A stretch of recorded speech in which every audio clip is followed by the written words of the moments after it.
चलिए आगे बढ़ते हैं अब और मार्केट का टेक्निकल सेटअप समझते हैं। केडियानॉमिक्स के फाउंडर सुशील केडिया जुड़े हैं हमारे साथ। Sushil ji, good morning. कहाँ ले जा रहे हैं मार्केट को? देखिए, मार्केट में मुझे अलाउ कीजिएगा थोड़ा खुल के बोलने के लिए। टाइम ही इस टाइम है वक्त आपके फिलहाल पास, कोई टेंशन नहीं है। इस वक्त फिलहाल निफ्टी नशा है, बैंक निफ्टी भांग है, सुख और समृद्धि है इंडिविजुअल सेक्टर्स और स्टॉक्स में। तो Nifty bank Nifty down trend start करने के बाद एक माइनर रिबाउंड दे रहे हैं, जबकि बाकी विश्व की इंडिसेस न्यू हाइस के साथ फ्लर्ट कर रही हैं। तो निफ्टी बैंक निफ्टी में दम नहीं है, पर इसके पीछे, इस कमजोरी के पीछे जो छद में छिपा हुआ है, चाहे वो रेलवे के स्टॉक्स एक के बाद एक न्यू हाइस की तरफ भागने को तैयार है, डिफेंस के स्टॉक्स तैयार है। याद है, 4-5 महीने पहले हमने railway, defence, in public sector banks की सबसे मुनाफा लेके टेबल से हट जाते हैं, 30-35% नीचे जब आएगा तब लेंगे। वो भाव भी आ गए और अब इन सब में बाइंग के पैटर्न भी आ गए और एक एक करके सब में ब्रेकआउट हो रहा है। तो आपके प्रथम प्रश्न का सरल उत्तर है, बहुत सारे स्टॉक्स में हम लगातार बाई के सिग्नल्स का एंटिसिपेशन कर करके एक एक को पकड़ते जा रहे हैं। लार्ज कैप्स के अंदर में एक एक करके हम स्टॉक्स को शॉर्ट करते जा रहे हैं।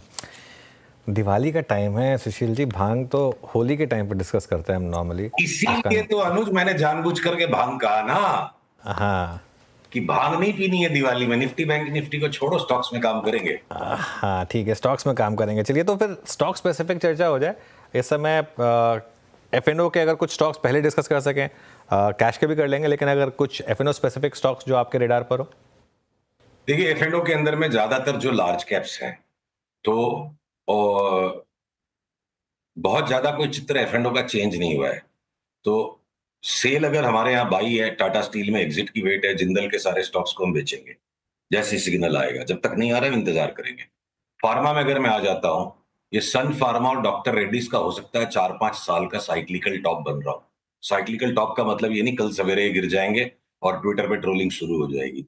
मैं लार्ज इंस्टीट्यूशनल इन्वेस्टर्स की बात कर रहा हूं। जब इनको पोर्टफोलियो से अंडरवेट करके और निकालते जाने का टाइम आ गया है।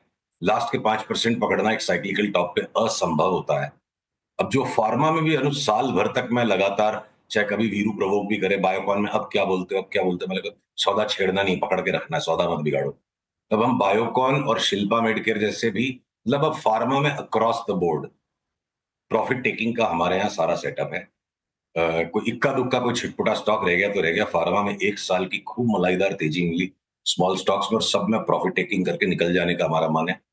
आ जाते हैं हम इंजीनियरिंग स्टॉक्स पे। वही 4-5 महीने पहले जो railways, defence, PSU banks, engineering stocks, सब में करेक्शन आएगा, मुनाफा खा के साइड हट गए, सब में आ गया, सब में बाई के पैटर्न है। इंजीनियरिंग स्टॉक्स में अक्रॉस द बोर्ड जो है जैसा अच्छा लगे लेते जाओ। मतलब चाहे सरकार दबा के स्पेंडिंग करेगी, चाहे प्राइवेट सेक्टर स्पेंडिंग लौटेगी। इवन लार्सन एंड टूब्रो जैसा स्टॉक जो लॉन्ग टर्म में अभी भी साल भर तक बड़े ट्रेडिंग बैंड में है, 20% की रिबाउंड इसमें भी बनने लायक अगर एक रिवर्सल बन गया तो अक्रॉस द बोर्ड इंजीनियरिंग में बाइस। तो मेटल्स हो गया, फार्मा हो गया, ऑटो जो है बिल्कुल अलग अलग ऑर्बिट्स में चल रहा है। टाटा मोटर्स हम बेचेंगे ही नहीं। और ये हीरो मोटोकॉर्प है या आपके बजाज ऑटो है, बीच बीच में लगेंगे स्टॉप लॉस लगेंगे, पर हमें लार्जर ट्रेंड को पकड़ के चलना है। हम सारे टू व्हीलर्स के स्टॉक्स में बार बार बेच के लेने की ट्राई करेंगे। टीवीएस एक अपवाद है, और मारुति में पैसा बनता नहीं है, मारुति में सिर्फ अहंकार की तुष्टि होती है, तो उसको छोड़ देते हैं। बाकी के सारे ऑटो स्टॉक्स टाटा मोटर्स को छोड़ करके चांस मिलेगा तो बेच के लेंगे, टाटा मोटर्स को पकड़ के रखेंगे। तो मेटल्स के अलावा अब आपके माइनिंग में आप आ जाओ, तो एनएमडीसी मेरे को लगता है यहाँ से 30-35% बढ़ जाएगा। तो जीएमडीसी भी उसके पीछे पीछे 20-25% बढ़ जाएगा। तो अनुज, अलग सेक्टर्स, अलग स्टॉक्स, निफ्टी का गेम अलग है। दिवाली का टाइम है, क्यों मैं नशा करूं, क्यों मैं बैंक निफ्टी की भांग पीऊं। एचडीएफसी बैंक और आईसीआईसीआई बैंक मिला के 52% वेटेज हो गई। ये दोनों के अंदर में एक टेम्पररी रिबाउंड है, दोनों और बुरी तरह से गिरेंगे। बट इस बीच में मैं बैंक निफ्टी के नशे में पंजाब नेशनल बैंक लेने का मौका छोड़ दूं, मैं आरबीएल को दोनों हाथ से दबोच के लेने का मौका छोड़ दूं, मैं बंधन बैंक को उठा के तिजोरी में पीछे रख के छोड़ दूं साल भर के लिए, तो मैं अलग अलग चीजों को अलग अलग तरीके से देखना पड़ेगा कुछ। मतलब वो इजी गो लक्की वाला जो बाजार था, जो जी में आए ले लो, लिक्विडिटी पागल की तरह भाग रही है तो बस गधा घोड़ा दोनों भागेंगे, अब वो बाजार चला गया, अब मेहनत का बाजार आ गया।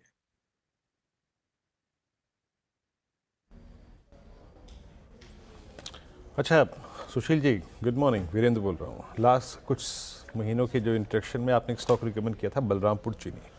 ये एग्री में, केमिकल्स में, फर्टिलाइजर्स में आपका व्यू क्या है, और स्पेशली आपका बलरामपुर चीनी पे टेक, जो कि अब इस दौर के हाईएस्ट लेवल पर ट्रेड कर रहा है? देखिए, बलरामपुर चीनी में ये हमने एक भयंकर शुगर स्टॉक्स में तेजी का व्यू निकाला था। World wide underlying sugar commodity के भाव साल भर में डबल हो जाएंगे। अगर पीसीआर कृपया इस चार्ट को मेरे स्क्रीन से दिखा पाए बलरामपुर चीनी का, तो विश्लेषण दिख रहा है आपको। इंडियन शुगर स्टॉक्स में बलरामपुर चीनी बाकी सारे स्टॉक से बहुत ज्यादा आगे भाग गया है, और इसका पैटर्न करीब करीब जो तेजी का है ना, वो पूरा होने को आया है। पर पूरा होने में भी ओवर एक्सटेंड हो सकता है, यहां से और ऊपर भी चला जाएगा। तो एंट्री पॉइंट नहीं है 350-400 में जो लेके बैठे हैं। हम अपनी एवरेज को नहीं बिगाड़ेंगे, जब हमें पक्का सेल सिग्नल मिलेगा मुनाफा खा के निकल जाएंगे। यहां से कोई लेके कमा सकता है, तो मेरी विवशता ये है कि सबके पास 150 ग्राम का ही ब्रेन है, और कितने भी पैसे हो किसी के पास, 20-30-40 स्टॉक से ज्यादा फोकस नहीं कर पाओगे। तो हमारे लिए बलरामपुर चीनी में नई फ्रेश एंट्री का स्कोप नहीं है। फ्रेश एंट्री हमने जो सेक्टर्स को आइडेंटिफाई किया वहां करेंगे। बलरामपुर चीनी में जितनी सवारी हमारे क्लाइंट्स की चल रही है। जब जब प्रॉफिट टेकिंग का कोई सिग्नल आएगा हम निकल जाएंगे। बाकी के जो छोटे वाले शुगर स्टॉक्स हैं, उनमें यहां से डबल, बहुत सौ में 3 गुना भाव होने की भी संभावना साल भर में लगती है। उस तरह के रिटर्न बलरामपुर चीनी में संभव नहीं लगती है। लगता है कि एक बार कोई भी कारण से पहले इसमें एक मोटा करेक्शन आए, और ये वापस अगर 500 के आसपास मिलेगा और बाई सिग्नल मिलेगी तो मिलेंगे। तो वो नए इनोवेशंस कर रही है कंपनी, ये वो, मेरे को चार्ट की स्टोरी सुननी है, कंपनी की स्टोरी नहीं सुननी। हर स्टोरी भाव से सही होती है, भाव जैसा हो गया। अब ये बायोप्लास्टिक्स में और इसमें उसमें चले जाएंगे तो ऑलरेडी बात आ चुकी है।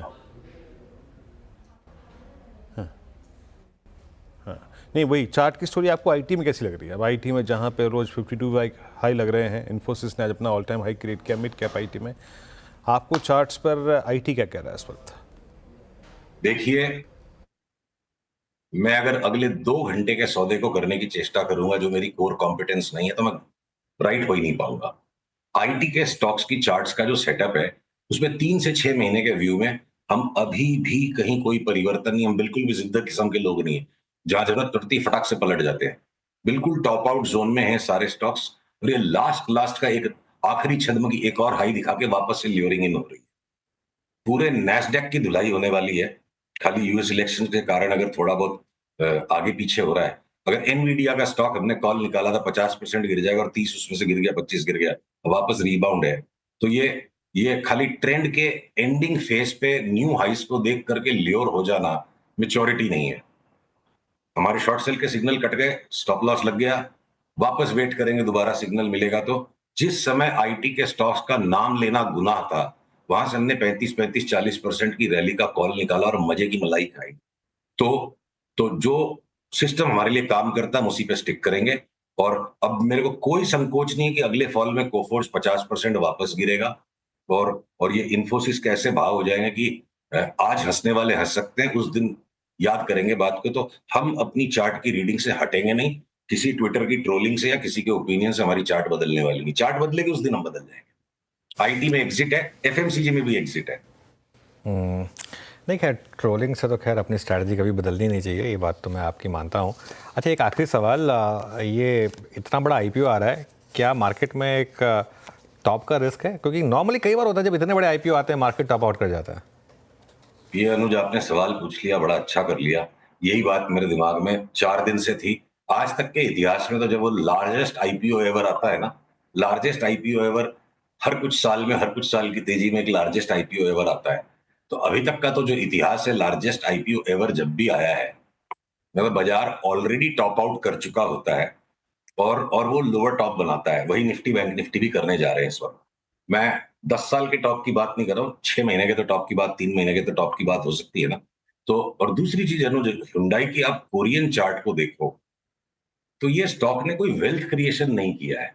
1 मिनट के लिए मुझे प्लीज अलाउ कीजिए, ये कोरियन चार्ट आपको मैं हुंडई की दिखाऊं, पेरेंट कंपनी की। ठीक है, हमारे यहाँ अपवाद है कि डोमिनोज इंडिया में बहुत ज्यादा पैसा बना गया, और डोमिनोज का market cap American market cap के बराबर हो गया इंडियन वाले का, और इंडिया स्टोरी है, वो सारी बातें ठीक है। पर आप एक जो ये चेबोल्स हैं कोरिया के, ये कोई वेल्थ क्रिएटर्स नहीं है ये सब बिजनेस ग्रुप्स। जो कोई इन्वेस्टर सोच के चले कि हम इसमें लेके बहुत बड़ी वेल्थ बना लेंगे। आप ये देखो, 2008 के बॉटम से अगर 2020 के बॉटम तक 12 साल में स्टॉक ने 5% का भी कंपाउंडेड एनुअल ग्रोथ रेट नहीं दिया। तो स्पेकुलेटिव एक्टिविटी है इसमें ज्यादा। और किसी जमाने में जब मैं किसी बड़े हेज फंड के लिए काम करता था, बहुत वॉल्यूम्स में स्टॉक में काम भी किया है। चार्ट का स्ट्रक्चर ऐसा नहीं है कि मैं बोलूं ये 10 ईयर स्टोरी, ये मारुति बन जाएगा।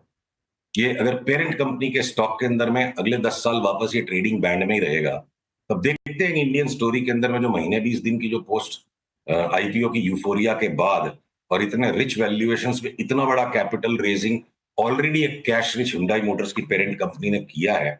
तो मेरी सलाह ये है, निवेशकों को अगर इसमें निवेश ही करना है, 2-3 महीने के बाद आईपीओ के स्टॉक कहाँ सेटल करता है और क्या इसका बिहेवियर रहता है, उसके बाद इस पे कॉल लीजिए। ओके, चलिए सुशील, बहुत बहुत धन्यवाद आज हमारे साथ जुड़ने के लिए।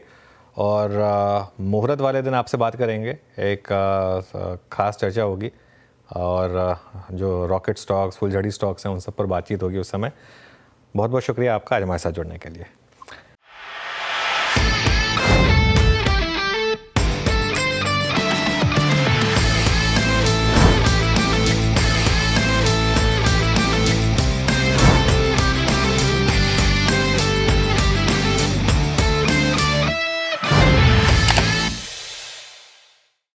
बता दें कि मनी कंट्रोल पर दिए गए विचार एक्सपर्ट्स के अपने निजी विचार होते हैं।